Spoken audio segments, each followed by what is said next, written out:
From the Fathead Studio in Speedway, Indiana, this is The Skinny.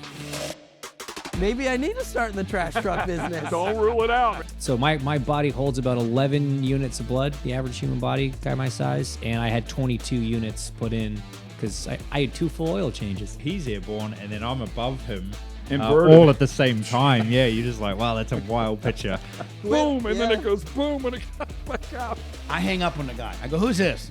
This is Deion Sanders. I go, yeah, nice try. See you later. Bounce and then this insane roll. That thing sent it. No.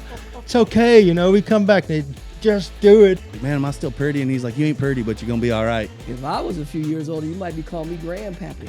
That's like, all right. Hi, I'm Tony Stewart. I'm Scott Dixon. I'm Mario Andretti. I'm Christy Lee. I'm Travis Pastrana. Hey, I'm Antron Brown. Hi, I'm Scott Hoke, and this is The Skinny.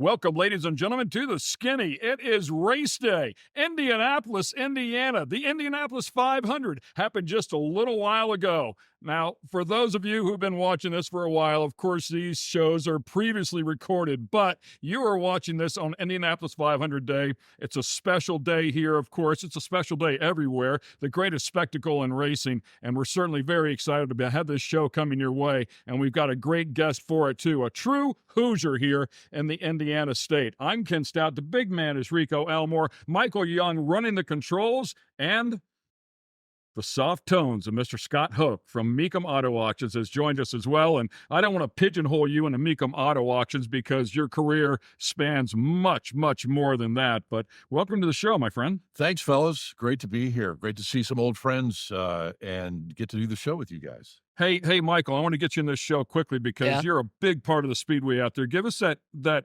intro. Oh, in the morning? Yeah. Good morning, race fans. It's race day at the world's greatest race course, the Indianapolis Motor Speedway. There you go. It's awesome stuff. So Michael on the PA, and you were on the PA a lot out there. We want to talk to you about that. But Michael out there all week long, the previous 2 weeks actually, as I'm out there spotting for Dixon, the first person we hear at 7:30 in the morning, it's Michael Young. It's like, really, dude? Like, just start softly, man. Yeah. The driver lots, they don't like me when we go to other racetracks. They're like, come on, dude. It's way too early for you to be screaming like I was going to say, is it even light out there at 7:30 in the morning? No, it's not. It's not. It's not. It's not. Born and raised here on the west side. You go to school to Ben Davis. Your career kicks off, part of the Butler Bulldogs over there, some time at the Speedway, an absolute true Hoosier. Well, yes, thank you. It's been a terrific run. I'm very blessed to be able to do what I do, to be able to do what I love doing. And it beats sitting behind a desk for 8 hours or more a day. And I've been very fortunate to be, in the sports world, with the Pacers and at the Speedway and all kinds of different things. So it's been a good run. I'm not done yet. I'm not planning on retirement. No retirement plans. No retirement plans yet, yes. So what got you started? How'd it go? Very first time that I ever thought about broadcasting was kind of by accident. My guidance counselor at Ben Davis came to me the middle in between the 2 semesters of my sophomore year at Ben Davis in 1979, and she said, "Hey, you need an elective." And I said, "Okay." I got nothing. I did shop math. What do you think? Right. And she said, well, her name was Rosie Leedy. Love her. She is fantastic. She said, you seem to have a pretty decent speaking voice. Why don't you try this introductory radio class? And I said, okay, sure. And so signed up for it. Christmas break came, went back to school in January, which would have been 1980 then. And I walk in to this room in the middle of the high school, and I had no idea that it was there for the first 3 months of my high school career. But I walk in the door, and over on one side of the room is a kind of a fake radio station, a little, a microphone, a couple of turntables, some speakers, and a little mixing console. Same thing on the other side of the room, basically for kids to learn how to become a DJ. And I felt like Tim Robbins in Shawshank. I just went, oh, and quite literally, I remember that day like it happened yesterday. That was when I realized that I wanted to be in broadcasting. I didn't know where that was going to lead at the time. I didn't know if it was going to be radio, if I was going to be a DJ, do sports. Television was way, way off in the distance. But that was how it started. It's funny because I remember having this conversation with my wife. I never thought of radio or TV as a job. When I was growing up as a kid, you listen, and all we did is listen to radio, right? Mm-hmm. And I just never thought of that guy talking was getting paid, Right. I just didn't think of it as a career. And growing up, my father worked for 30 years at the city of Clearwater, heavy equipment, becomes, superintendent. And, we knew about factory jobs or maybe go to work at Tampa, for TWA or some sort of career oriented goal, but it didn't involve that type of stuff. It wasn't even on the radar screen. Mm-hmm. So I ended up working for myself. But at some point, because employees drove me crazy. I was like, I'm just going to focus on myself. And I was living in New Jersey at the time. I was like, I'll just go to New York. I'll get on one of those soap opera things. They're working every day. It's got to be pretty steady. Well, I mean, it just shows you how clueless I was about the industry. And of course, it tumbles back down and I end up being a mobile DJ. And then we start building the blocks. But you would have so good as a soap opera. I was thinking it was a steady gig. Would he have been a hero character? He could have been like Victor. He could have been like a Victor. Okay. Everybody knows Victor. But I just think it's hilarious, or not hilarious. I just think it's so great that you were pushed in that direction at such a young age. I mean, most people, I don't think they even think of that as a career. I was 16, and I'm like you, all of us. I used to listen to Jay Reynolds back in the day on WIFE. Anybody from Indy remember Jay Reynolds? I ended up working with him later in my career when I was at WFMS here in Indianapolis, and he was in the sales department at that point. But yeah, I thought, how cool is this? These guys are having fun. And then once I got out of high school, it's like, this is how I'm going to earn a living.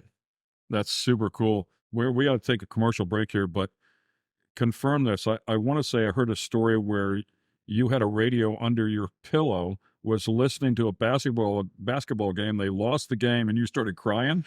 I did, yes. The Indiana Pacers in the early 70s were in a championship series or a playoff series against the Kentucky Colonels. I believe it was one of those years. I can't remember the exact details, but my parents wouldn't let me listen to the radio.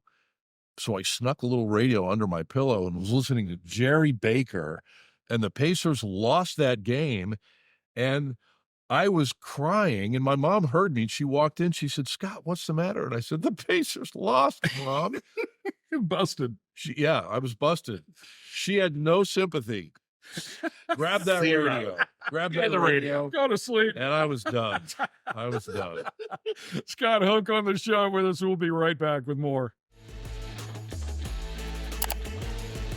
Want to get the skinny on other guests and different types of motorsports? Check out our YouTube page and get the skinny. The Skinny is brought to you by Fatheads Eyewear. Fatheads Eyewear, hardcore since '04. And American Coach. Innovation is our life force.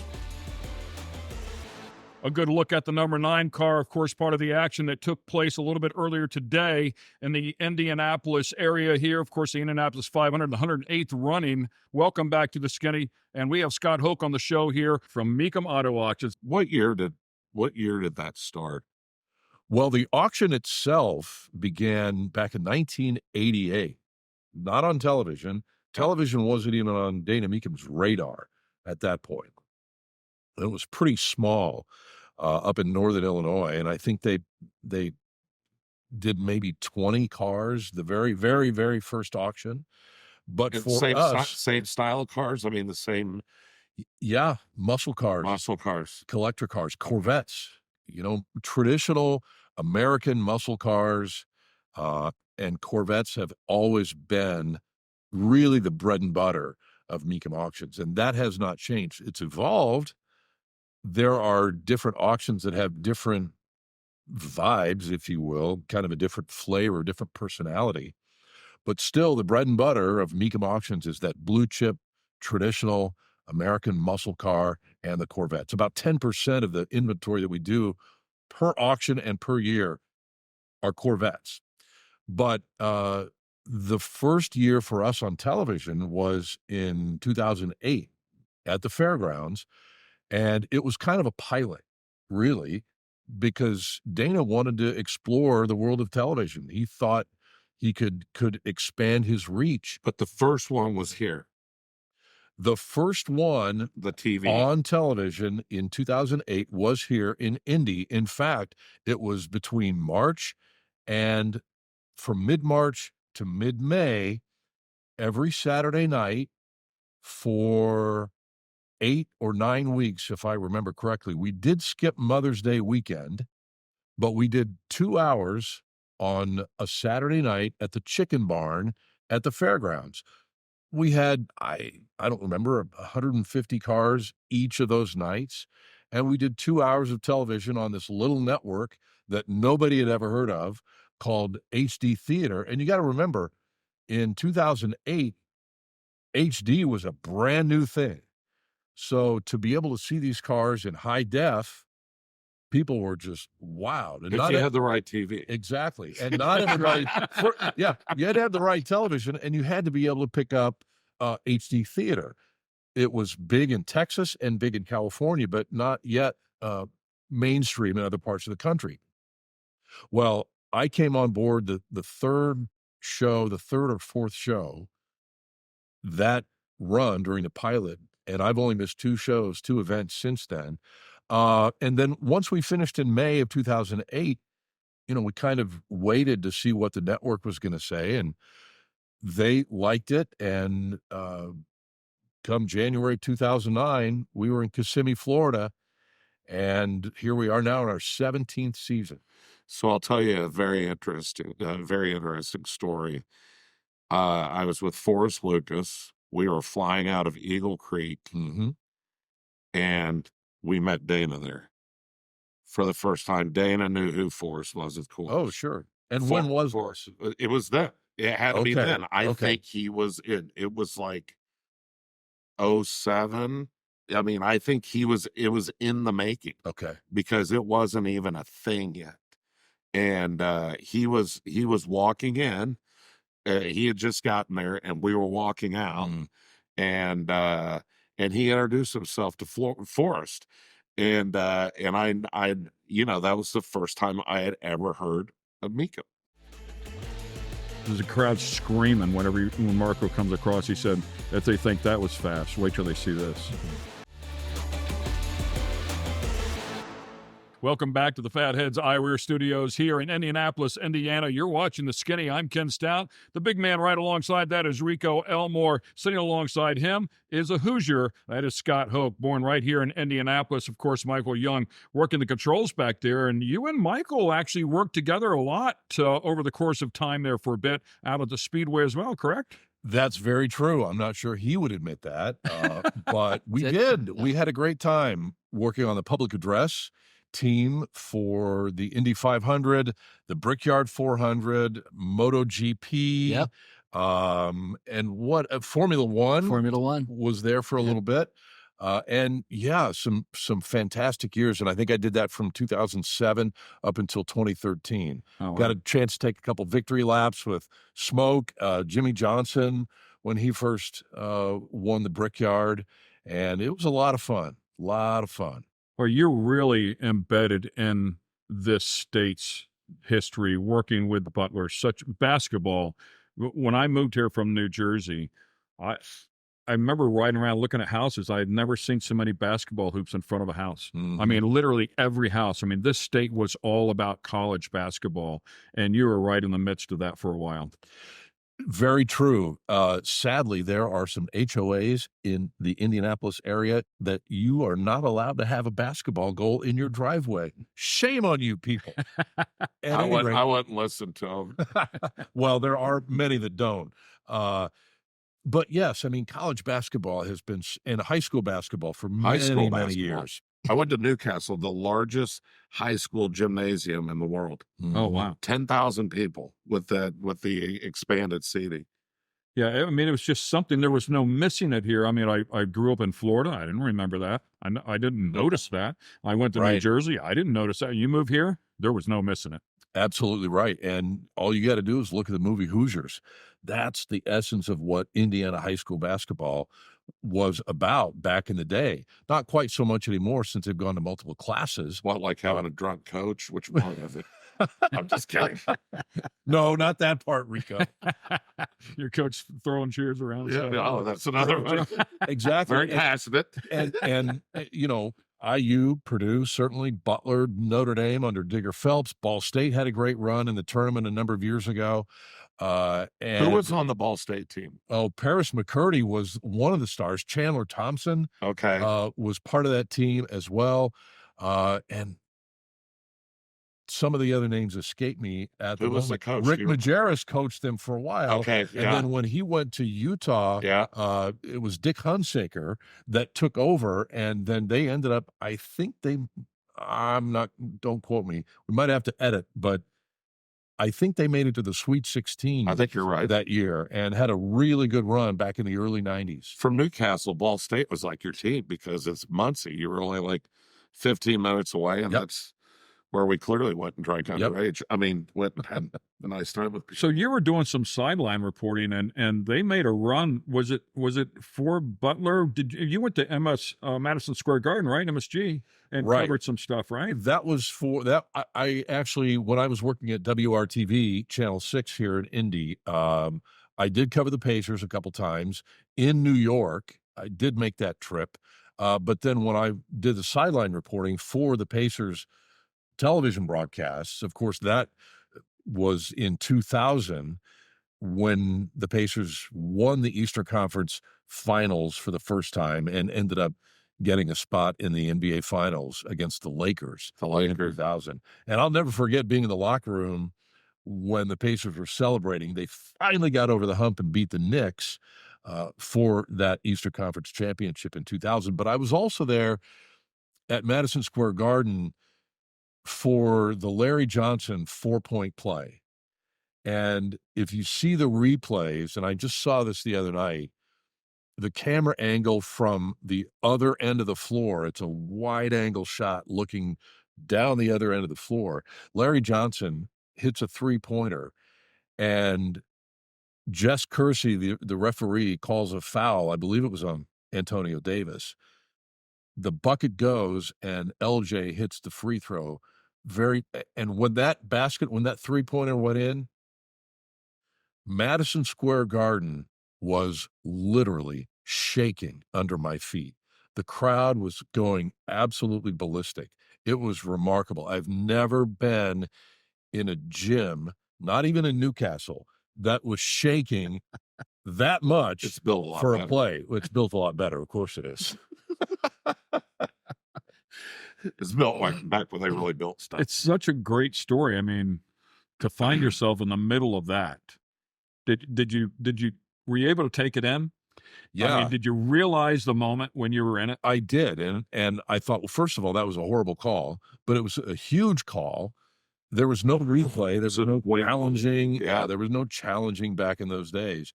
And I thought, wow, look around this place. You're never going to be in a situation, in all likelihood, where a building is shaking under your feet. And in the moment, it's funny because a lot of times we don't realize that in the moment, but that was so significant in my memory that will never go away.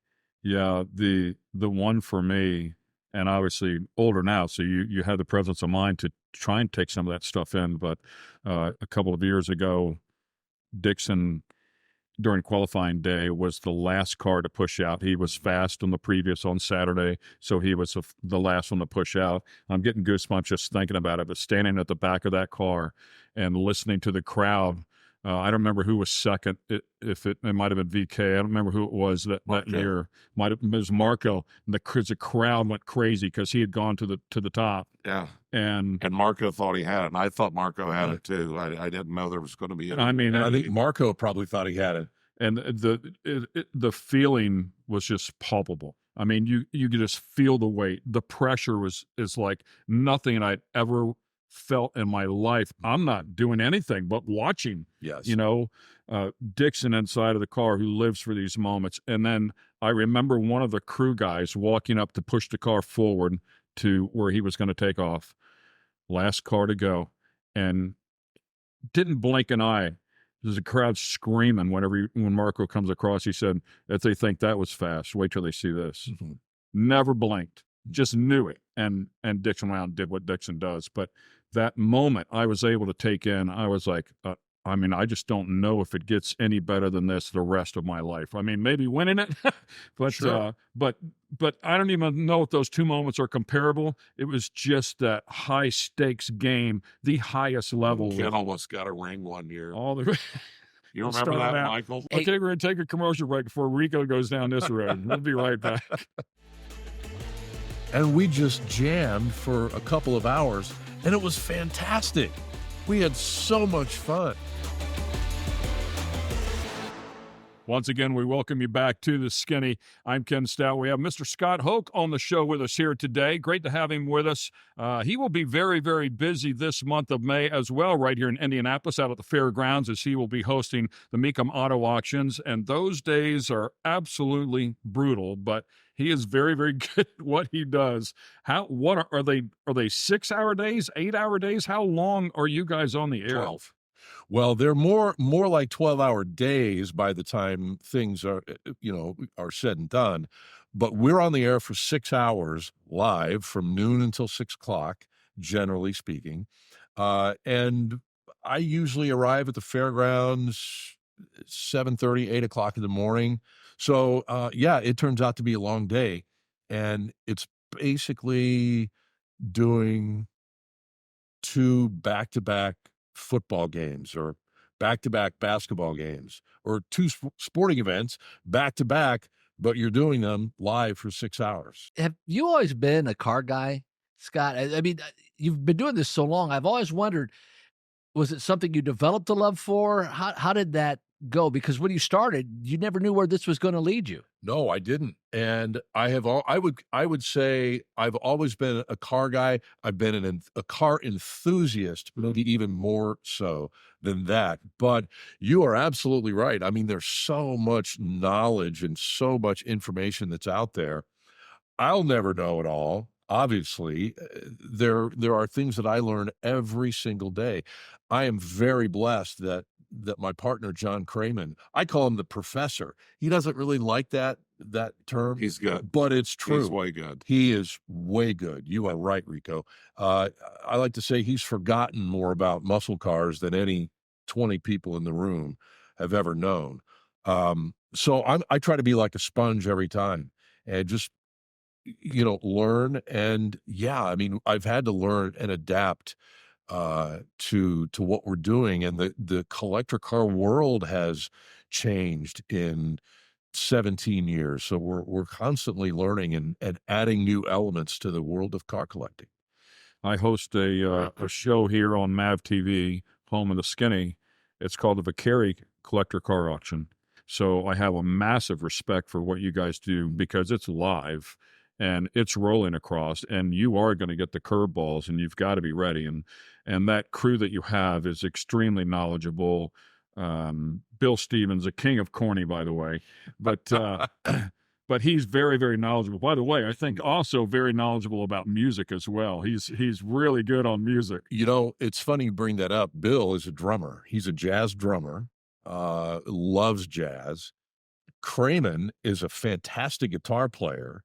I play bass, and John has a band called Redline 7000. They do classic rock and roll. I've sat in with their band, and one year, I think it was 2011 or 2012, the three of us got together in somebody's basement in Barrington, Illinois, And I brought my bass. We were doing an auction in St. Charles, Illinois. I brought my bass up. There was already a set of drums there. John brought his guitar over, and we just jammed for a couple of hours, and it was fantastic. We had so much fun. We should have gone out on the road that way as well. It's not too late, man. No. I heard you're playing on the north side. Was it this past weekend or next weekend? Are you playing with a jazz band or something? Yes, I played in a couple of jazz bands. Had a gig a couple of weeks ago, and another gig on July the 2nd. That's coming up at the Jazz Kitchen in Indy. Love the Jazz Kitchen. Oh, it's I fantastic. think I'm actually here. I want to come up and July 2nd. I want to come up and help with you. 7 o'clock. Please do. 7 o'clock. You'll get thrown out if you make a peep when they're playing. I've been there. You cough, everyone's like. We'll be playing. I'll be playing with the Joy Swing Big Band on July 2nd. Okay. Yeah. Come and see us. Then he actually contacted the family to say, hey, I don't want to buy my car back. And they said, no, we're good. The Skinny is brought to you by American Coach. American Coach. Innovation is our life force. And Fatheads Eyewear. Fatheads Eyewear. Hardcore since '04. Welcome back to the Skinny. A nice wide shot of the three of us here. I'm Ken Stout. Mr. Scott Hoke sitting there on the other side of the set. And, of course, the man responsible for the Fatheads Eyewear Studios, the president of Fathead Eyewear Studios. Huh? Rico Elmore. Thanks, bud. Hey, man, nice job here. But honestly, I know we touched on this studio a couple times, but it's worth mentioning. My mom said the best show that we did was the one that you weren't in. Yeah. She was pretty happy about it. We weren't arguing anymore.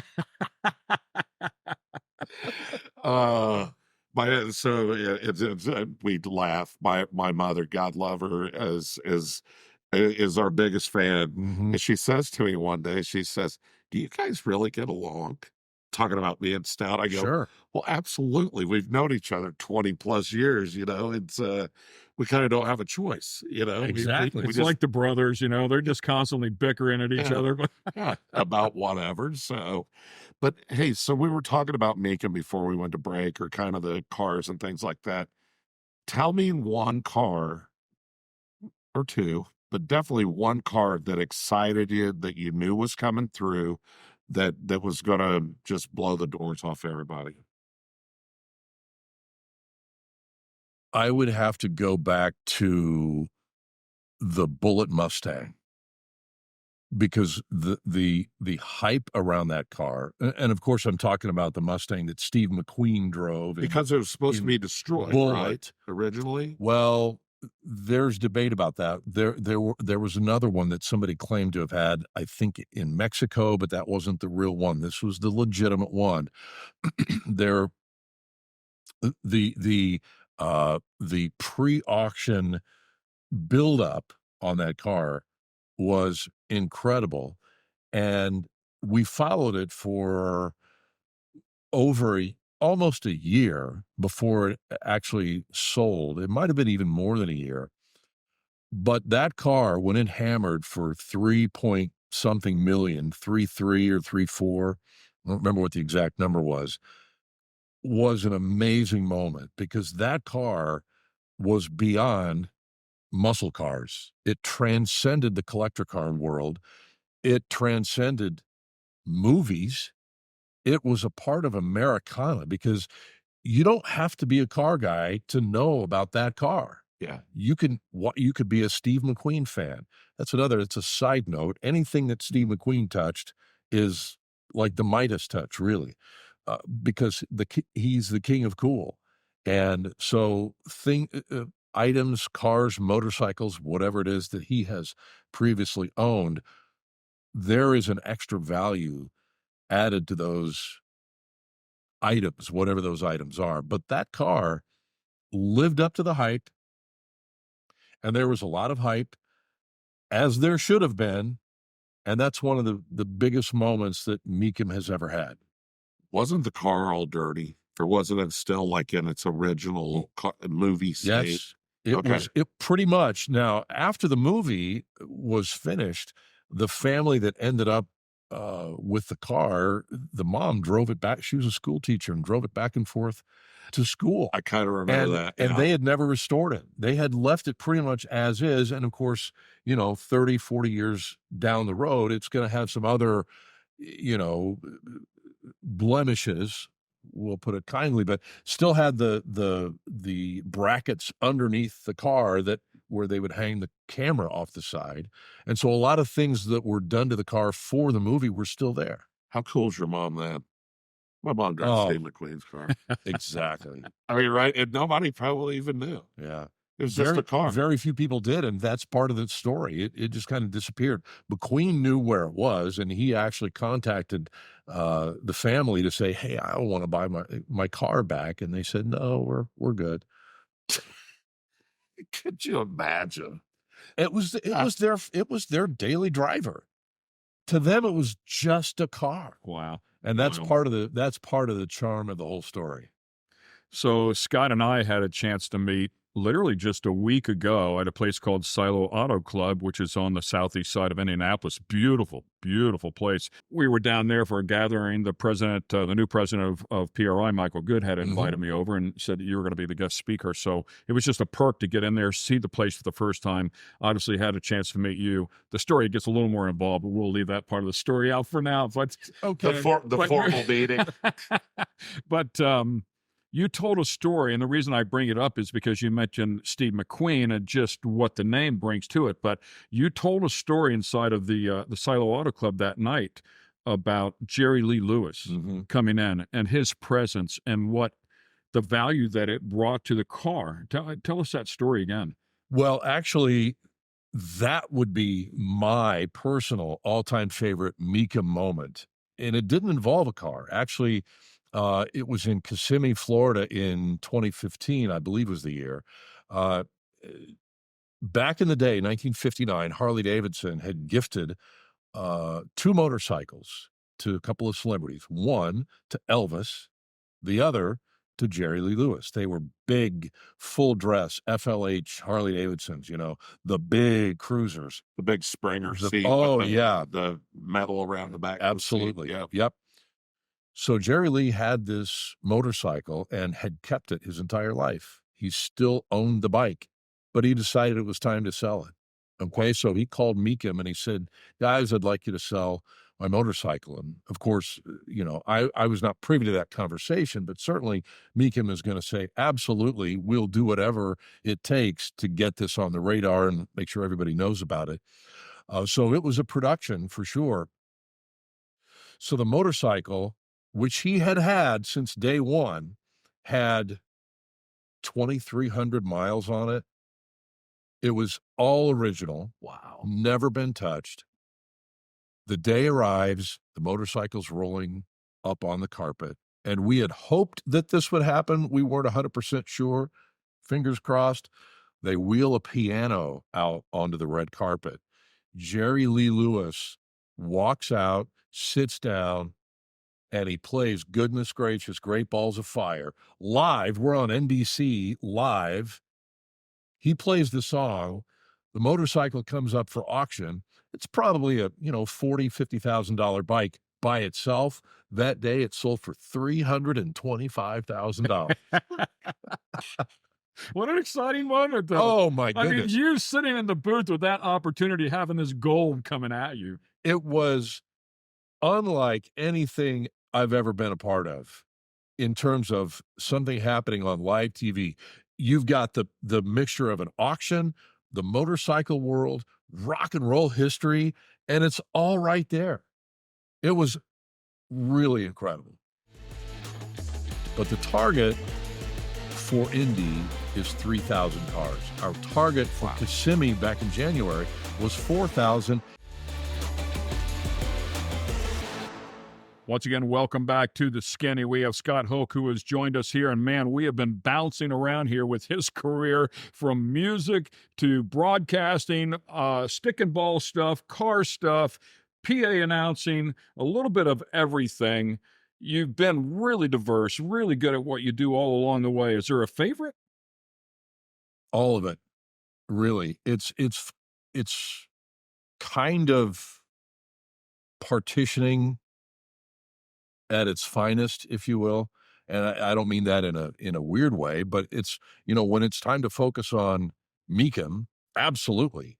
That is my focus overall. But when I've got to get ready for a gig, a bass gig or whatever, it's a little slice of attention goes to that.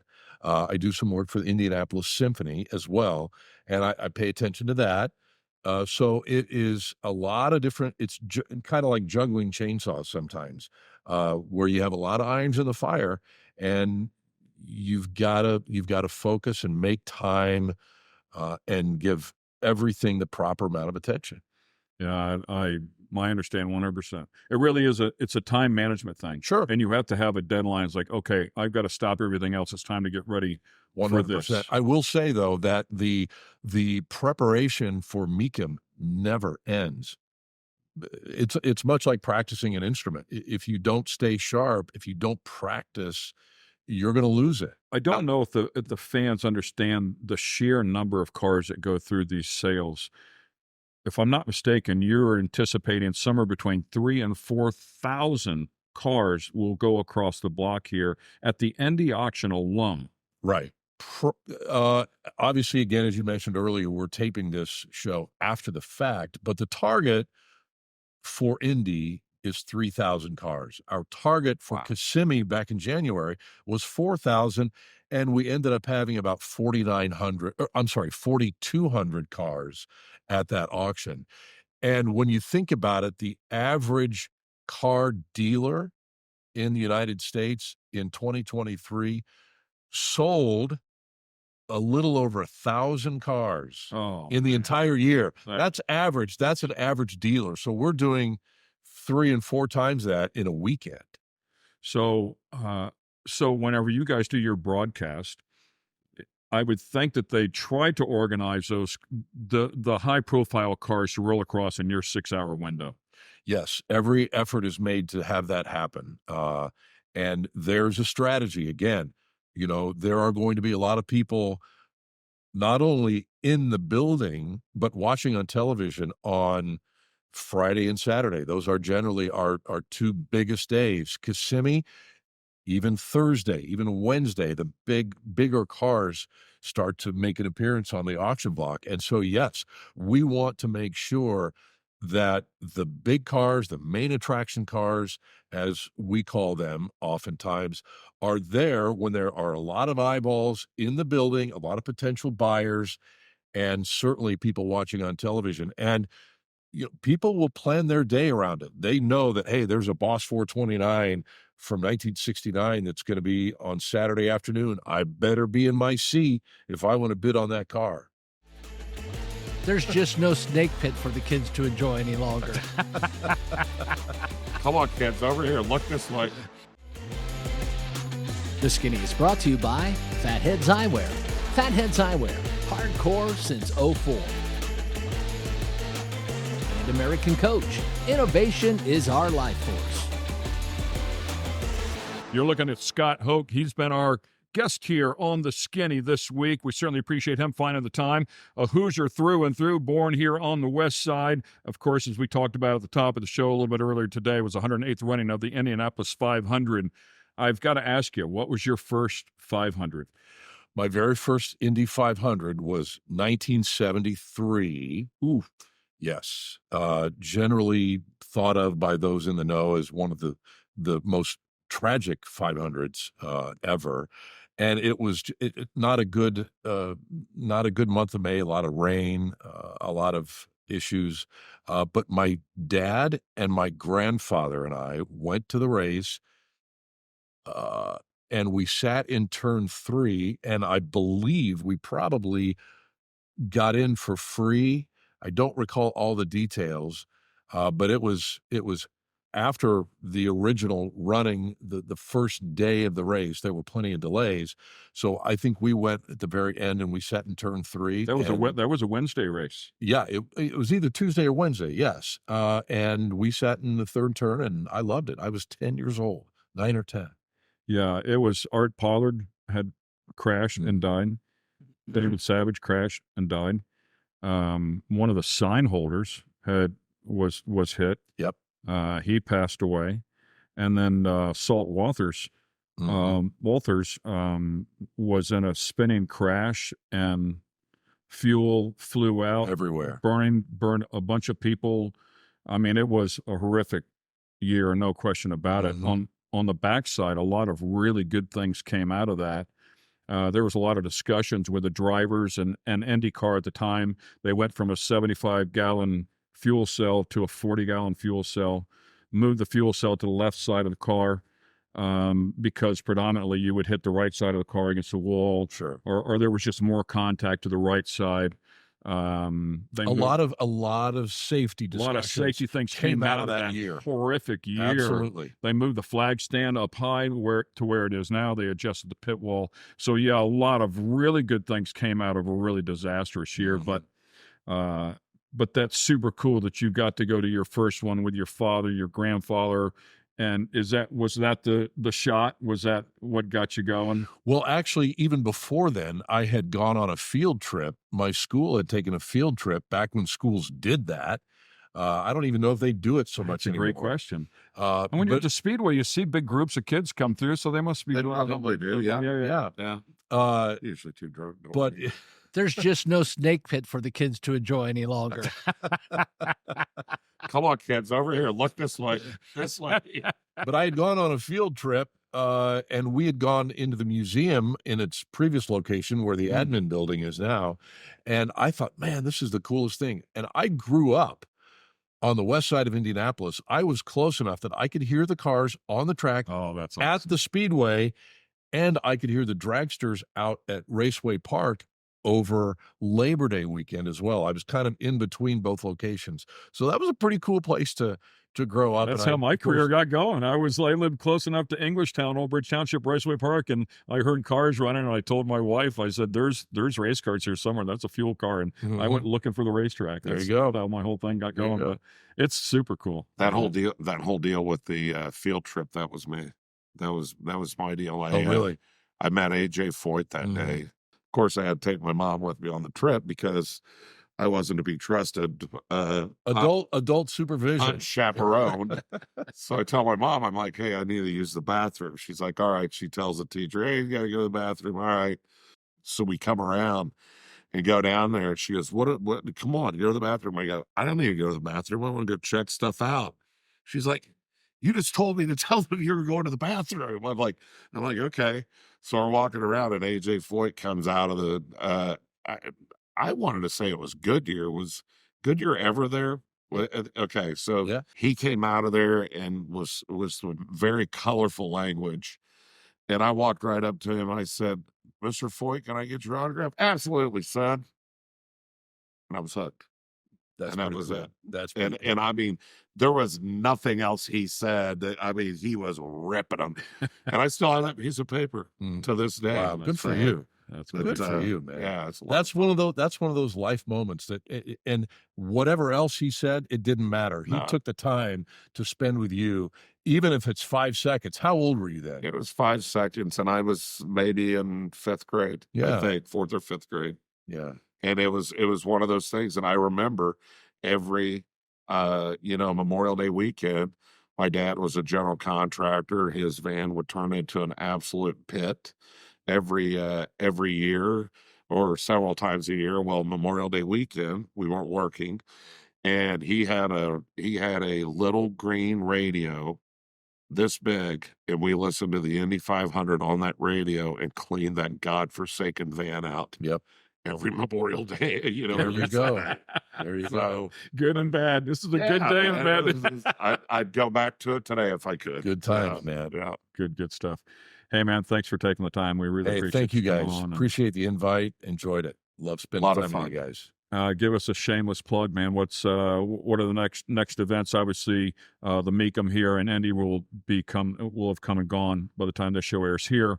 But where will the next one be? You go to Monterey? We've got, Monterey's not till August. We've got a big event in Harrisburg, PA. We've got an event in Florida, our Orlando summer special, our Kissimmee summer special coming up in July.